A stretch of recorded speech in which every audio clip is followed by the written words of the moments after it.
Dublin. And Tangent is the university's Innovation and Entrepreneurship Centre. It's where we do innovation and entrepreneurship. Um, but we have a couple of different strands. The two primary ones are around education and entrepreneurship. And within education, we run a lot of postgraduate certificate programs, mostly addressed to people who are in the continuous professional development space or looking for new qualifications as they pursue their careers. But also, we have programs for undergraduates as well. And on the entrepreneurship side, which is where I'm largely focused, we work with a lot of startups, corporate partners, state agencies as well, in terms of imbuing the spirit and philosophies of entrepreneurship in those businesses, helping them to develop commercially, and helping them to build networks primarily across Europe, not just nationally but internationally. So, one of the reasons that we're meeting here today is because one of our education programs is a postgraduate certificate in the creative and cultural entrepreneurship space. And what we've decided to do is, because we have a bit of skin in the game now, invited a couple of noteworthy stakeholders from different disciplines in the creative industries, and we're going to debate what creative industry actually means now shortly. But I'm delighted to introduce you today to Hugh Farley, who is the director of the Irish Writers Guild and a TV and film director by profession. Hello. Gwen Cunningham of NCAD and I suppose the Creative Futures Academy. Is that correct, Gwen? Yep. Yeah, because there's been a kind of an evolution of titles and institutional activity in that space. And you've got a long kind of working title, which I'll let you present to the public at large. And Michael Moore, who's got an even longer one. In actual fact, Michael uses A4 for his business cards. Michael is a researcher and reader in ceramics and fine arts in the University of Ulster, but a well-established ceramicist in his own right, producing his own work and exhibiting his own work over the last, what, 30 years? 30 years, yeah. You're looking well for it, Michael. Thank you. So we have Jean Lecour here, who's my colleague in Tangent as well, and she will be acting as gatekeeper to any of you who become a little bit too exuberant. But if you do feel the need to express yourselves, there's a chat box for questions. So what we'll do is we'll kind of gently career down this debate about what exactly a creative and cultural industry is. And if you have any questions you'd like to ask, I'd invite you to put them into the chat box, and we'll come to them in about half an hour's time or so. What I'm going to do is first of all quickly ask each of our participants, each of our panelists, to introduce themselves and tell us a little bit about themselves. Gwen, I might ask you first. Tell us a little bit about yourself, what you're doing, where you've come from, and where you're going. Oh, wow. In how long? How long do I have? As long as you like. Yeah, sure. Well, first of all, thanks for having me. And I'm really curious about the conversation and where it's going to bring us today. So Gwen, as you mentioned, I've recently started a new role at NCAD as the lead for sustainability and circularity, which is a new position within the college that's basically aiming to kind of reorientate the curriculum to embed this topic into everything they offer and also develop a whole new suite of programs in that space. My own background is in design, so I trained and worked as a fashion designer, trained actually in NCAD way back when. But it was quite early on in my kind of career that I started to have a little bit of a crisis of faith, an existential crisis, perhaps, understanding the reality of the industry that I was about to enter into, in terms of the environmental impact and the social impact that pertains to textiles and fashion. So maybe for those who aren't aware, because it's still somehow not that commonly discussed, but it is one of the most pollutive and wasteful industries in the world. It's also, of course, one of the most lucrative and creative and consumer facing, but it has a lot to answer for. So if you look, globally, we're producing 100 billion new items of clothing every year. We're using those clothes for less and less time, so utilization is drastically nosediving. compared to 15 years ago. We keep our clothes for half as long as we used to. And then we have a huge issue at the whole end of life stage of textiles. So about 75 to 85% of all textiles globally goes to landfill or incineration, and only 1% of textiles is actually being recycled back into new textiles. So this was a bit of a horror story to realize when you're at that age where you're launching into your career path and you have to decide, you know, do I stay and do I try and change things from within, or do I find another route? And I decided to stay. I moved to Amsterdam, where I've worked for the last 10 years, and started to work in this field of sustainability and circularity, and essentially kind of ask the question, you know, is there a different way of organizing this system of fashion, and what would that look like? And so ever since then, I've been working with industry to try and kind of change their practices all along the value chain. So a lot of the work has been in developing new technology and infrastructure to enable, for instance, collection, sortation, repair, reuse, recycling at scale. But also then, as soon as you're, you know, knee deep in textile waste and trying to find solutions for this waste, you realize the impact that the design has in the first instance. You know, the fact that we don't produce product to have any kind of circular future. And that's inherent, I think, to the way a lot of designers are taught today. You know, you're taught to think up until the point of sale, and you're taught to think primarily from a point of aesthetics and beauty and desirability. And no one really ever says to you, okay, but who's going to use this product? For how long? Under what circumstances? What happens to it when it gets broken? What happens to it when it reaches its eventual end of life? So that really, you know, is probably about 6 years into being really deep in kind of the supply chain and the end of use side of things that I realized that my role as a designer was coming back into focus, and that we also had to train up designers to think in this way, to use better materials, but also to design for cyclability, to design for durability, and so on. And so we started to train up designers, so working with large multinationals all around the world and training their design teams in this topic. And then you realize, well, it's not good enough to just upskill the current industry professionals, but we also need to integrate this into education and the next generation. And that what led me back to education in the end, kind of, I suppose, right the wrong, you know, the fact that I had to have this realization in my own time when I was training to be a designer. I think it should be absolutely central to all fashion and textile education and design education in general. Because I'm a big believer that designers are key to the transition, you know, that we have huge power and responsibility. It's about 80% of the environmental footprint of a product, and the economic cost of a product is determined at the design stage. So everything that you decide in terms of color, material composition, you know, structure, format, all of that is already locking in all of these impacts. But unless you're aware of that, you know, you're not going to be able to make the right decisions at that moment in time. So yeah, that's a little bit of my journey. I'm still straddling kind of both of those worlds. So I'm still working with industry across Europe, and more also in the global south and in North America, and then also working here with designers. And just this week, actually, we are announcing that we're launching a master's in design for the circular economy at NCAD, which is really exciting. So really hoping to give people that opportunity here on the island to specialize and build up that deep knowledge and expertise. Fantastic. No, brilliant.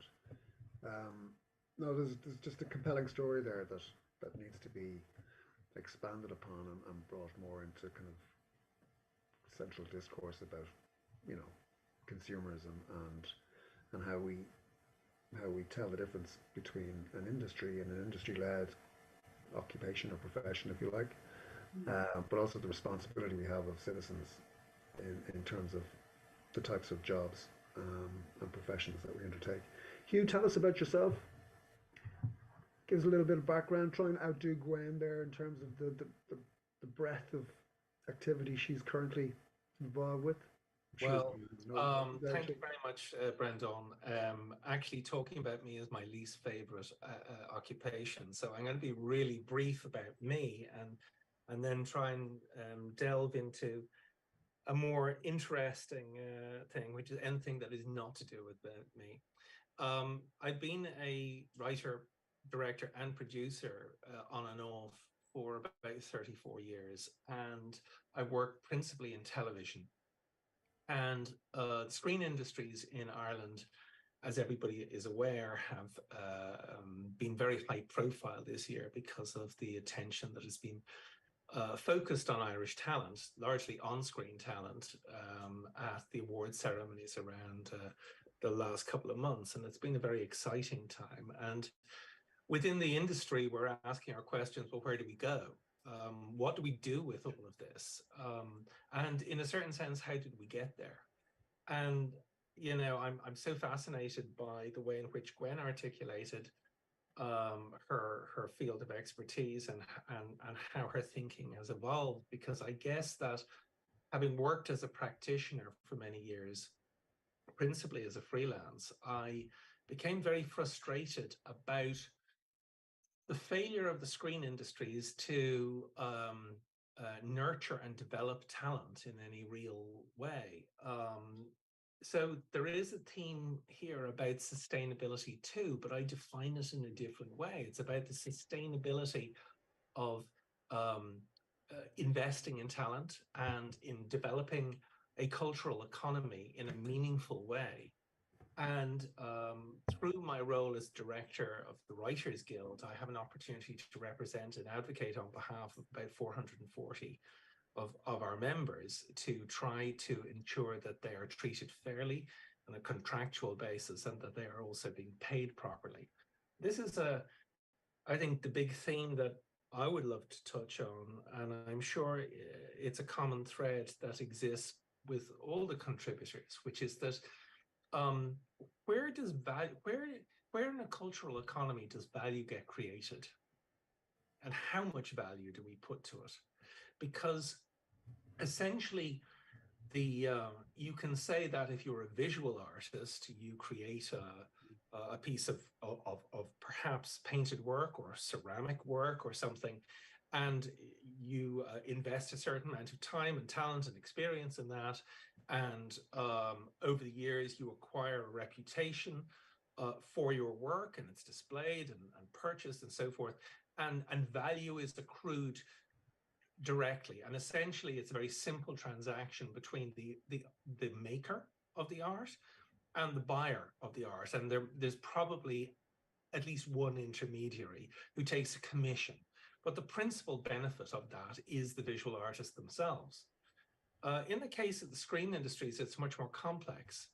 The underlying idea behind any film or television work is created by a writer, unless you're in an improvisational environment. And even at that, I mean, somebody like Mike Lee, who works principally through improvisation, would see himself as a screenwriter. I mean, he works extensively with actors, they do improvise, but then he guides it in a particular way, and he writes the script that comes out of that improvisation. So can you say it's an improvisational work? No, he would, if he was here, he'd say, no, I'm a damn writer. I wrote the things that you saw, even if I had other creative collaborators in the process.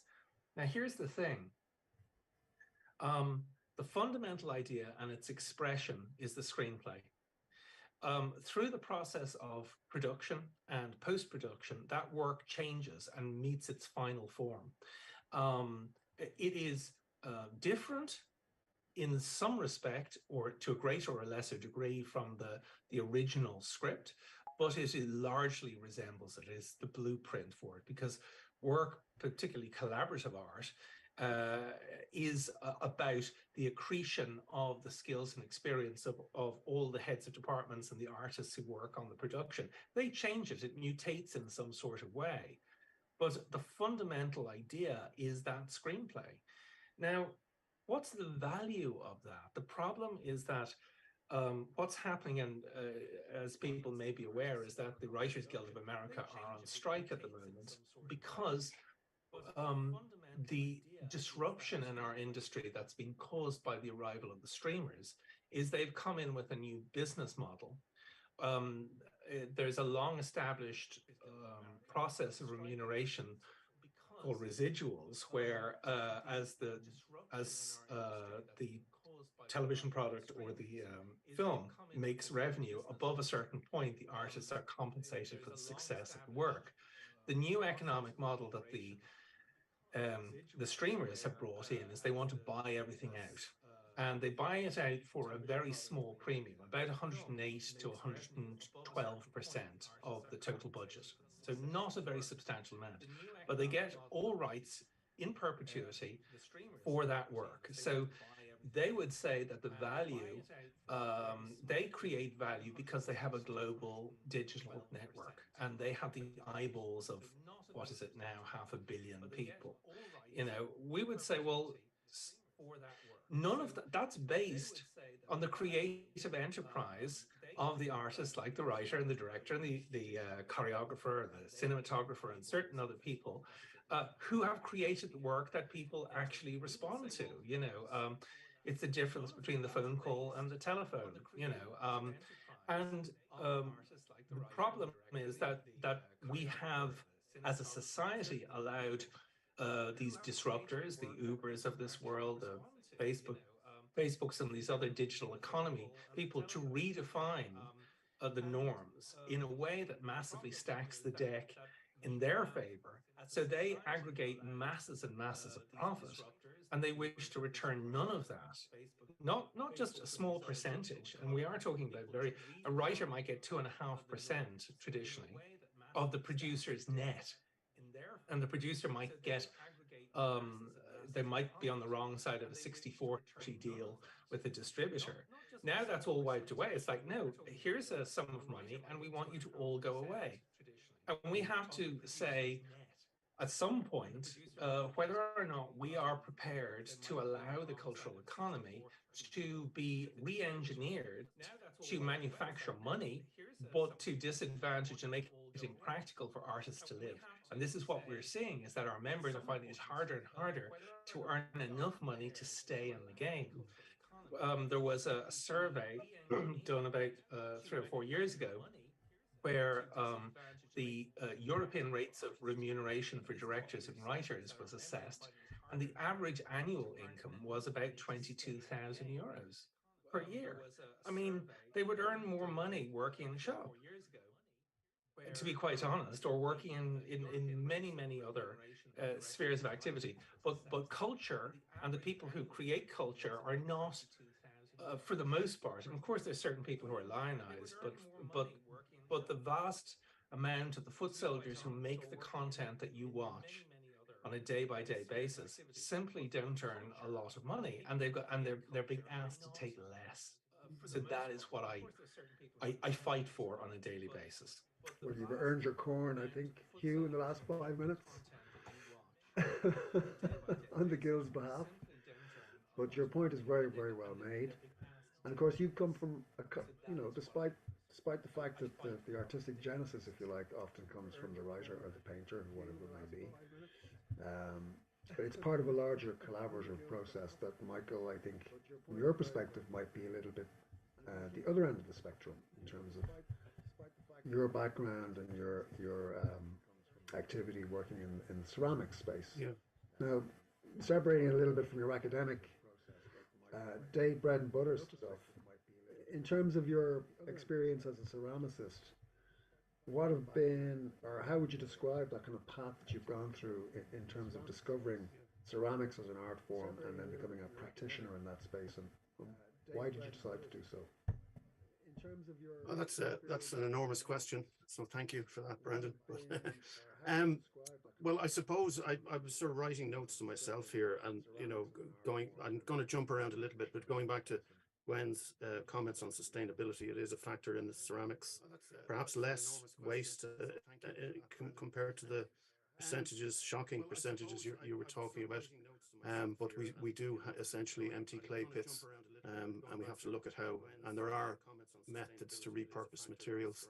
I suppose following on from Hugh's sort of outline or kind of description of value, I found myself thinking of the Great Book of Ireland, which is part of a collaborative project I'm developing at the moment with Pembroke College in Cambridge, which is linking Ted Hughes to Seamus Heaney to Barry Cook.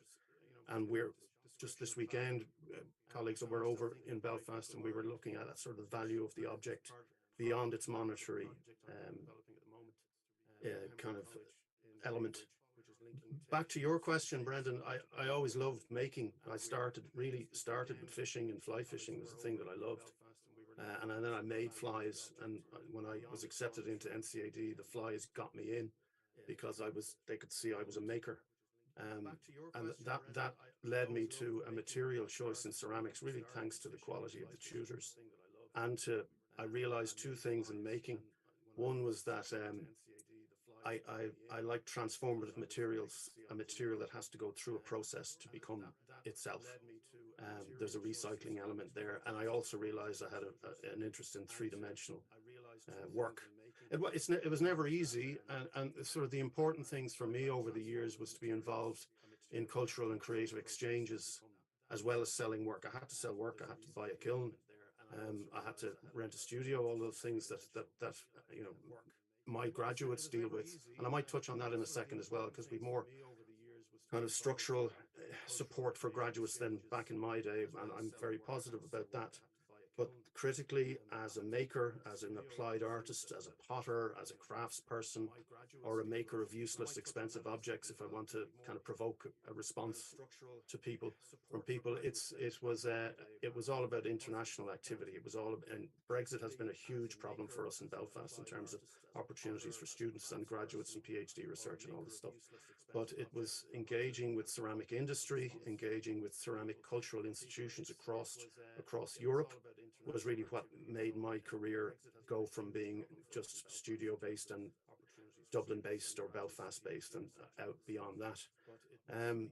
Current projects I think I'd like to talk about, because post COVID and during COVID, we had a massive uptake for community engagement projects in ceramics, especially in the areas of well-being and mental health, with cross-community groups in North Belfast, a Crumlin village in Dublin. I'm working with a church group there, and we've just landed a very large Ideas Fund UK grant to work with an intergenerational group in Derry, Londonderry, Strabane, Sion Mills area. And that, I suppose from the point of view of people who may be listening to this, that community engagement is somewhere where I'm seeing my graduates, parallel to their studio practice, being very productive and active. Lastly, going back to the sort of graduate situation we're putting in place, and I don't mean to be advertising anything here, I really don't, but what we're trying to do is put in place kind of transitional spaces and experiences for the graduates between their time in college and the professional workplace. And I think that's something that seems to be more and more critical, and certainly more demand for it, and it's more necessary maybe than when I graduated. So that would be it overall. So the work is research through studio practice, writing about research. A morning of grant writing is constant, but then that funds these interesting projects that engage with communities and engage with different generations and different parts of the world. That's it.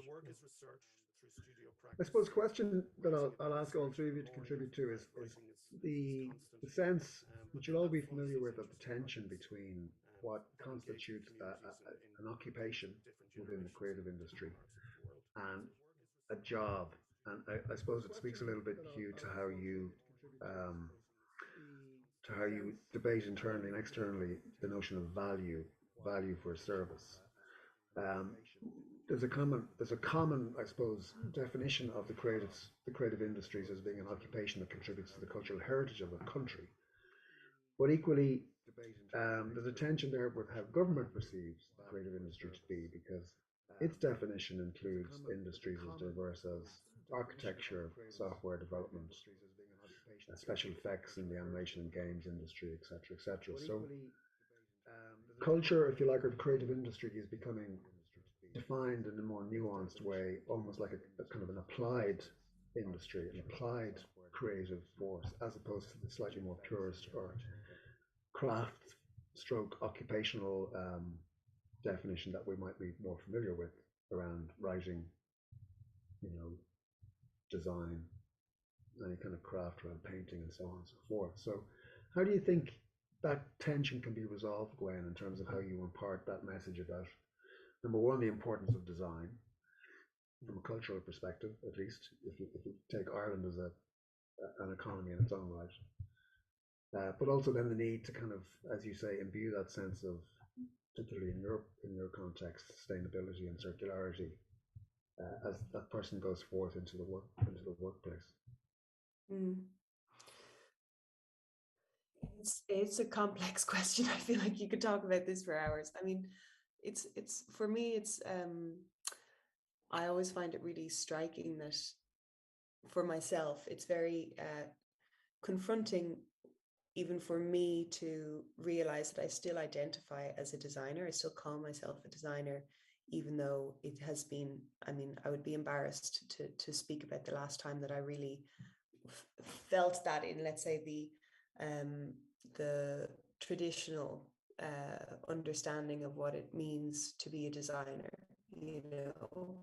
And of course, if you describe to me the role I have today and the work I do week in, week out, at the moment when I decided to go into a design space and industry, I wouldn't have been able to understand the correlation between these two things, because on paper, you know, it's not design work necessarily that I do anymore, but I do see it as design work. And actually, I really welcome the expansion of the definition of what it means to be a designer, and the fact that, you know, there's a recognition that designers have a role to play in, for instance, policy making or business strategy or tech development. I see that as a really positive shift that's happening, because I think that it is fundamentally, you know, a way of thinking, a way of problem solving. It's a way of imagining a different type of a world, and then being able to articulate and demonstrate what that alternative looks like through craft and through making. This is it, speaking very much from my perspective, I suppose, as kind of in the product design space. And I feel like there's a real revaluing of designers in all of these fields where we never had a seat at the table. And it's a difficult thing because, you know, there's almost, if we come back to education, I still think education's very far behind in that sense, in terms of really, developing provisions that build out that specific type of capacity for designers who are able to slot into all of these new roles that are becoming available. But yeah, for me, it's been a kind of a relief almost to see that the shackles of designer equals producer or designer equals maker have kind of been loosened over the last while. And that's not to say, of course, that isn't also a really valid, you know, kind of specialism within the design space. Hugh, I know that you would have experienced that particular dichotomy or tension quite acutely in the film and TV game.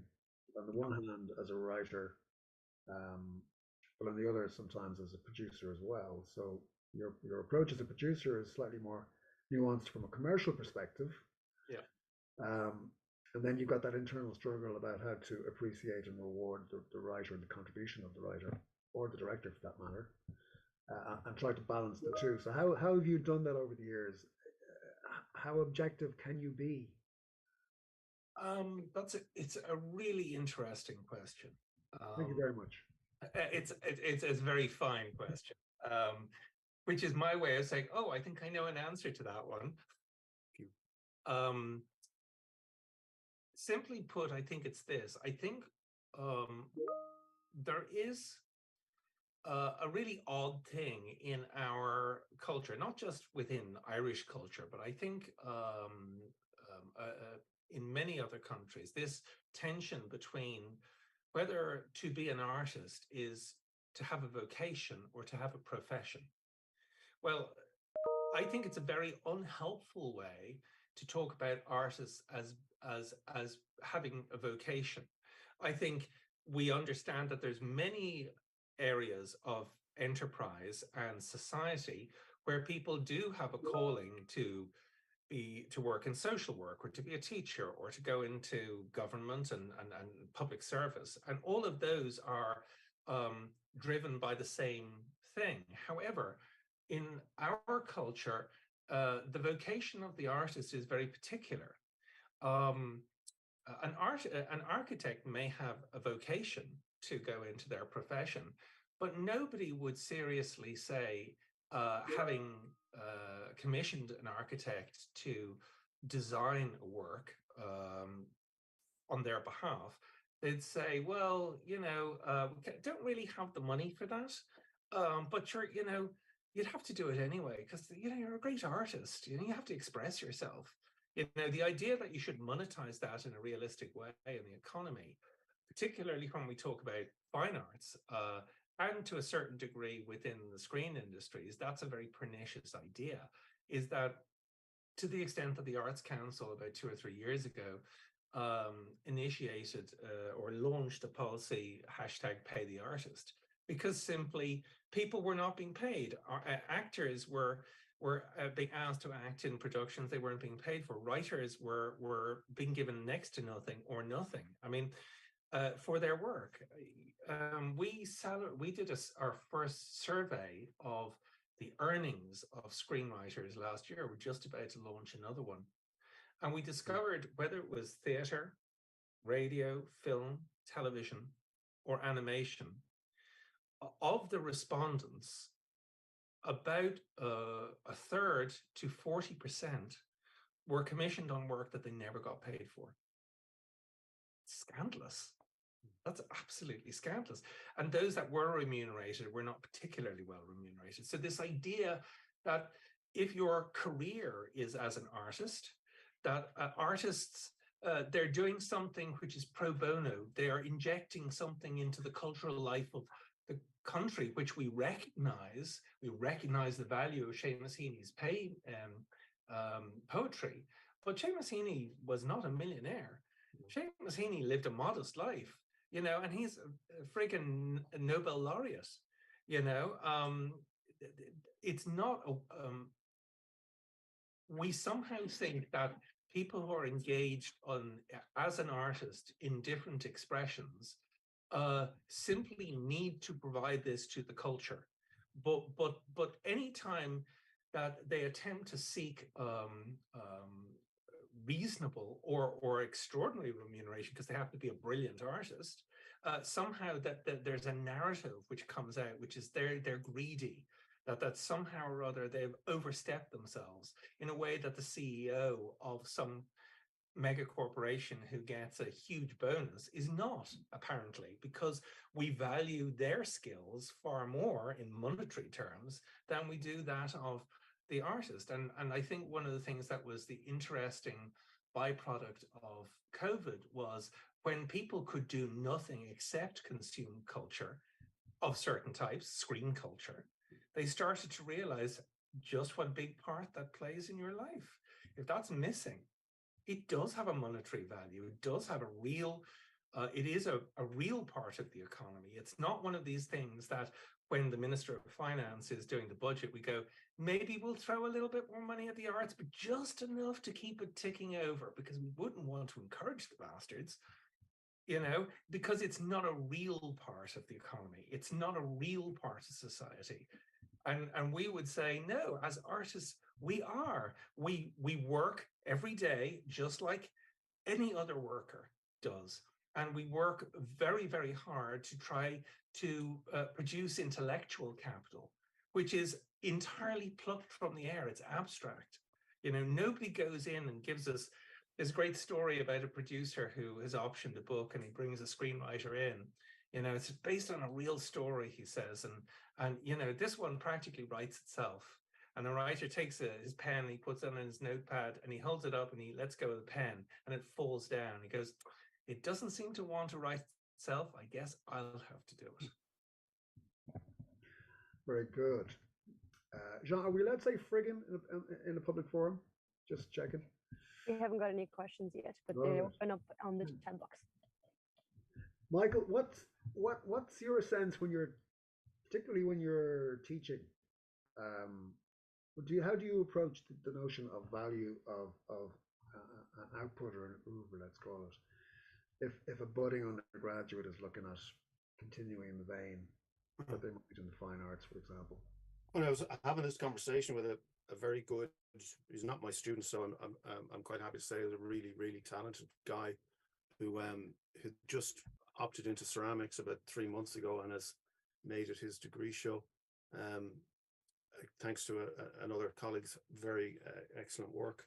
And I had to say, we were talking about pricing and value and monetary value in this case. And as is always the case with recent graduates or people about to graduate, they massively underprice their work. I'm sure, Gwen, in your teaching experiences, you encounter that too. So the joking approach is just to say to the student, add a zero. I don't mean to be glib about that, but we had this chat with this. His marks are being agreed today, but we had a chat about the price of his work, and I just got him to break down what it actually costs for him to make it, in terms of the materials, in terms of the firings. It was a mixed media piece with 3D printed elements in wood, and before he was making a profit, it was costing £400 a piece. So that without breaking, and he had no intention of putting a price anywhere near that. So then I go into a conversation about, hourly rates, minimum wage, different rates all the way through the sort of salary scales. And and we run modules. Maybe this is a helpful answer as well. We run entrepreneurial and professionalism modules throughout, as every undergraduate visual arts program does, so that you kind of prepare the student for that. But really, we came up with a valid price of that piece, which was £750, which he couldn't believe. But once we broke it down, I suppose obviously we've touched on intellectual value and sort of cultural value and material value, but really it's that kind of departure point where the graduate really needs to take stock of what the monetary value is. And it's about having the courage to say, sorry, that is £2,500 or euros. That's what it costs, because it took me this long. That's what it cost me. Let's not forget the gallery's on a 60%, 70% commission. So if that price tag to the customer says 5,000, and Hugh touched on percentages as well, the artist isn't going to see 40-30% of that. So I think there's a massive, and Hugh, I think you touched on it as well, there's this perception of value and this perception of what the object or the artifact or the moving image or the performance piece, it's engaging, it's entertaining, we love it. And culturally, I just took a quick look there, the craft sector in the UK earned £3.4 billion last year. So it's very, very valuable. But I think what Hugh is touching on as well is this isn't trickling down to the maker. It's not trickling down to, it's going to all these other places before it comes back to the actual author of the work. And that's, I suppose, we're trying to build that from the bottom up with graduates to say, no, if you're underselling yourself now, you're damaging everyone else in the sector. So value, cultural, monetary, they are entwined. And I think, again, this idea that, they're talented, so they're on a whole other world, and that world isn't about making money and paying bills. It's about drifting through life, making beautiful things or sounds or songs. And that's as a great book on Ireland and the arts. Tim Pat Coogan was published in the 70s. For the artists and craftsmen, a period of disaster was how the 50s, 60s, and 70s were described in Ireland. And that's the language he chose to use, but a period of disaster. And I think we have some legacy problem there, that we're not seeing that trickle down sense of monetary value in the creative sector. Yeah. That possibly, just to conclude, I'll ask you one more question and just to deliberate on the idea that Ireland doesn't really have, and this possibly underpins the kind of the porous nature of how we define the creative industries, if you like. But there doesn't seem to be a central repository of data which puts a value on the contributions of the different verticals within the creative industries. There might be a separate research paper on the film industry, but based on the tax incentives. There might be one through the Design and Crafts Council based upon, the gross value output of design to the industry and so on, and there might be one, a very, very specific niche one, even if you like, on the fine arts, but there's no consolidated view of what the value of the arts generally and cultural industries are if you take software and the technology space out of it. So how do you think, or do you think the introduction of such a consolidated kind of collection of data points will help to copper fasten or form a more cohesive government strategy or policy towards how we define value, which ultimately can help the kind of intellectual power generating this value? You. I think that there's a lot to be said for that. This issue about collecting data points is actually really important, and certainly surprisingly, data is actually not so easily obtainable in our sector. We're trying to do a little bit more, but this idea about what the value of the creative economy is always massively underscaled, because by and large politicians, the political class, come from very traditional backgrounds and law, accountancy, business, and I think a lot of the thinking, and I think what's really refreshing about being invited to participate in this seminar, and an awareness that at a third level educators are looking at the creative economy and trying to examine that and prepare students for that, is very welcome, is precisely this idea that, for example, in our business, the big shift that the state agency that has a responsibility for the screen industry, which is Screen Ireland, has made a very deliberate calculation to move away from simply supporting what are sometimes called blow-in productions that take advantage of our tax credit system to make content here, which does provide real jobs in the economy, which is great, but it doesn't create value, long-lasting value. Value is created by the creation of intellectual property by the writer, which is then sold on to the production company. And you alluded, Brendan, to the relationship on both sides of this equation. Can they exist? And they can, I believe, having worked in both parts of it, is recognizing that a writer and a producer are not contractor and contractee, which is the way they're traditionally seen. It's like, I write a script, you like the script, you buy it or option it. Take an option to buy it, and then you make the production, and we all go our way.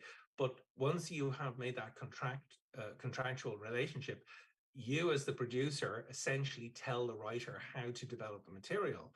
And that is fine when you have a really good working relationship. Sometimes, very often, that relationship is misunderstood, and people don't necessarily allow the artist to fully express themselves. What a good producer does is they take the work and they don't try to mutate it into something other than what the artist intended, the writer intended it to be. They simply use their market awareness to say, if this was a happy ending, it would be easier to finance, but you may not want to do that. Or if you've written a script which takes place in 1984, but I actually think that all the themes that you have presented in this work are equally viable today. But if you leave it in 1984, it becomes a period work, and that will carry a price tag of another 25%, which will be harder to raise the finance for. So you might want to think about that creatively before I take that to market, and see whether or not I can finance that proposition. So just backtracking very slightly and very briefly, there is a move to encourage Irish producers and writers to create intellectual property which will be retained in this country.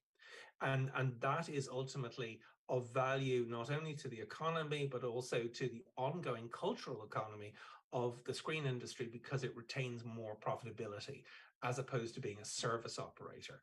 And that definitely is an important thing when you recognize that, for example, in America, the entertainment business, now I'm talking about music and television, the whole 9 yards, is the 4th largest business in America. That's pretty amazing, you know. And I actually believe that creative economy, specifically the screen sector, could, I think there are a number of reasons to believe that the screen sector could become enormously, both culturally relevant. We project soft power.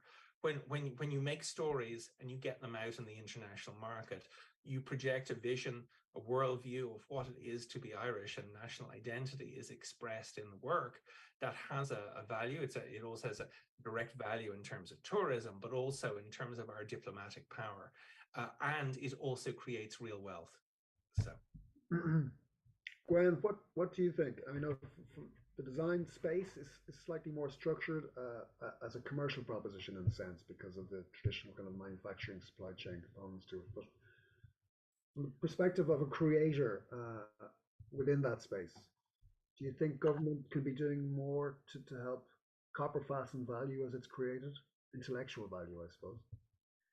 Yeah, I mean, I am a big believer in the power of data and evidence to change the conversation fundamentally overnight, you know. And I think if I speak just from my own perspective, there's a real lack of understanding across the textiles and fashion industry about not only the current state of play and all of the, let's say, the challenges dotted across the value chain, but also kind of when you can start to then use data to make projections about different versions of the future, I think that's where it gets quite interesting. So to give you an example, I mean, you know, we could look in Ireland at any single kind of part of the textiles value chain. We have a huge challenge around wool at the moment. Wool is, you know, across the board just really undervalued as a biomaterial that is naturally being generated across the country, but that is essentially valueless and largely being, you know, destroyed. All of the wool products that we produce by and large within Ireland in terms of textiles are coming from New Zealand or from Australia in terms of the raw fiber. So we don't actually use the wool that we develop on the island. And, you know, to have that kind of comparative case whereby you could say, okay, but this is what it would look like if we were to actually build the kind of technology and the infrastructure here on the island of Ireland to be able to utilize the wool that's naturally being generated rather than having this import dependency. And not only in terms of the kind of the economic kickback of that, in terms of the jobs that would be created, or as the brand value. I love what you say about the soft power of national identity. I mean, to be able to really say that this is Irish grown wool has a power, but then also in terms of the life cycle assessment, so the environmental impact of that compared to what we're currently doing. And I think there's, you know, it's that silly saying that I hate, but it's true that when you can measure something, you can manage it. But I think we need to also keep in mind that what we categorize as value needs to be a quite broad definition. And my worry would be that the moment you start to speak through money, you know, you lose something that is essential to the creative industries, which is that intangible value. And that's the challenge, because you need to speak the language, but instantly you make everything commensurate, which is, as we know, not the case. But I mean, something that just strikes me here as well is having these conversations across these different disciplines. I'm finding incredibly enlightening, because I'm hearing so much from what both of the other speakers are saying that is triggering kind of my own thinking about what designers need to do differently. And there's so little space for that, this kind of interaction. So just more of a thank you actually to the organizers. And I wonder, is there also a platform needed to bring these conversations together on the long term? Thanks, Gwen. Creative Futures could be one particular platform. There could be a little spin-off from that particular initiative. If I may, Brendan, we just had a question from one of our participants. Was wondering, what are your views around the future of AI within the industry, the creative industry and the economy, and the issue of intellectual property? Michael, you're allowed to answer that. But you have to be polite now. No cursing. Hold on my mic. I would like to comment on your question first, if I may, Brendan. Sure. Because, you know, new documents, new information for government, will it make a difference? and then I just thought, well, governments keep changing. So you're trying to promote something to a particular minister, and then I'll give you an example. Project I was heavily involved in from 2014 to 15, sorry, 13 to 18. And I remember at the start saying, I really hope everyone who's in the room today will be in the room when we finish this, because we need to build this rapport. We need to build this kind of connection and professional trust and integrity. And in the evolution of that project, which did work, and tremendous support from the OPW, I would point out, no one else was in everyone was new by the time we got to the end. So I think there is that, who I don't say we report to, but if we're writing new documents, are these, who's reading them seems to constantly rotate and change. So you build a rapport, and then with that particular department, and then there's a reshuffle and you start again. I think that's I don't know how you fix that, but certainly I think there's value in gathering that information. In terms of AI, it's a very, very new thing for us. I suppose as a maker, I suppose you could tap AI into 3D printing, and you could kind of, one of the big PhD topics we look at in visual arts research, which is kind of new because PhDs through studio practices it's not brand new, but it's sort of I think it's newer than other areas of investigation. But the authorship of 3D printing, the kind of the maker's quality, in terms of the heritage of and traditions of making, I don't see AI as a issue yet, but I do see it becoming an issue in terms of critical writing, critical text-based submissions, all of those things. Although it does really, I've encountered it, and it does really look, it's when you're reading something, it sounds like somebody was playing the cello and they switched to the bass guitar. There's this massive shift in the content of what's being written, and obviously we have ways to screen that, but AI hasn't been a massive issue to date in my discipline. Gwen, I'll ask both of you quickly for your views on that, because it's already having a huge impact on both your sectors. So last word to you both. Gwen, what do you think in terms of AI and the effect it's going to have on?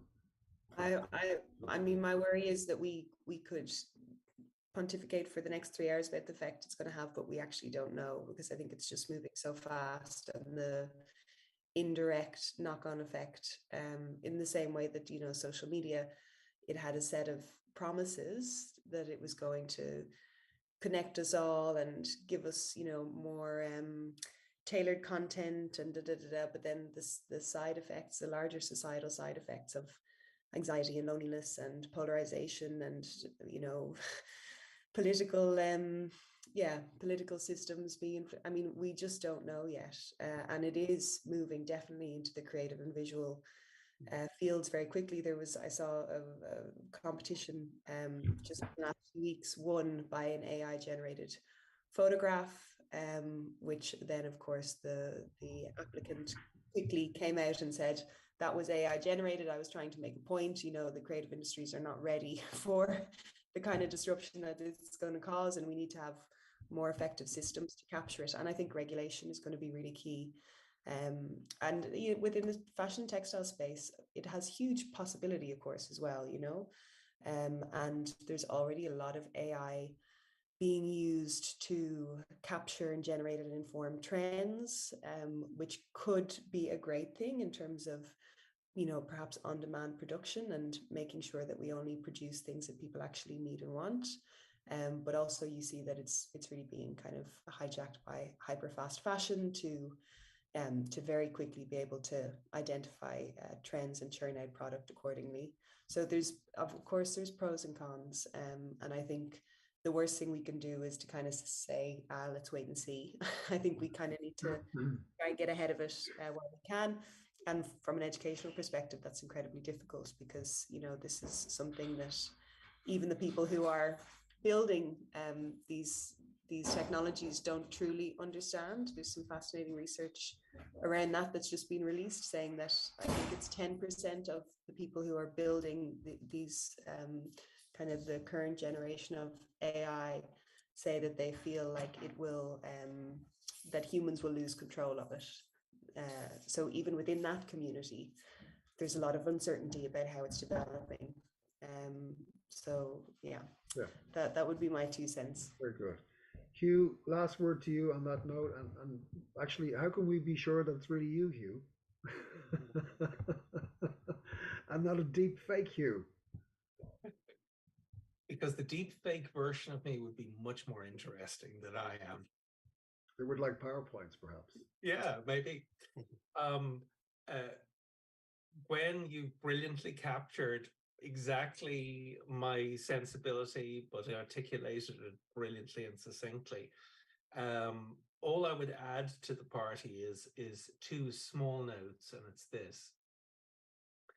The first thing is that there is a big issue here, that AI happens because it uses a large language model, right? Which is millions and millions and millions of samples of words, texts, and now images and moving pictures to synthesize these new creative, quote unquote, works. That's done without the permission of the creatives who created that. That's a big problem. Essentially there is a loophole in the copyright law because nobody imagined this is how AI would work. That has allowed large companies to essentially go through non-copyright pieces of literature and some copyrighted living authors and living artists whose work is sampled. So there is a big issue about if somebody says, write me a novel in the style of well, let's say a living author, a well-regarded living author, or a visual artist, produce a painting or a ceramic or a piece of design in the style of, and it has sampled from the large language model these works, and it appropriates that without permission and synthesizes a new reality. I think that's very problematic. The second thing I would say on a slightly more hopeful note is that many people who've tried ChatGPT have remarked on the one hand, it's amazing what it can do, but it's still not great. It's still a bit funky, and we shouldn't underestimate how quickly the pace of change will go. But I would say on a more hopeful note that Microsoft Word have had a spell check for about 20 or 25 years, and it still misspells words in my thing. So there are certain things that you just can't teach a robot because it can't really understand anything. Yeah. It's just synthesizing. And my hope is that the stories that we tell are so uniquely are unique to our humanity. And the way in which we choose to tell them in visual images is unique, that we as humans will recognize in just the same way as we can say there's no harm in mass producing mugs, but we must appreciate the value of ceramic art. And we know the difference between mass production and the artisan work, and that we put a commercial value on that allows artists across all genres to prosper. There's no guarantee about that, unfortunately. Well, listen, Hugh, on that note, rest assured we won't be taking you for mugs anyway. Thank you very, very much for your contributions this afternoon. Right on target, 2 o'clock, drop dead finish. I really appreciate your time. Michael Moore, Gwen Cunningham, Hugh Farley. Enjoy the rest of the day, and hope you've enjoyed listening to our panelists, everybody out there. Take care. Bye-bye. Thank you so much, everyone. Thank you, everyone. Cheerio.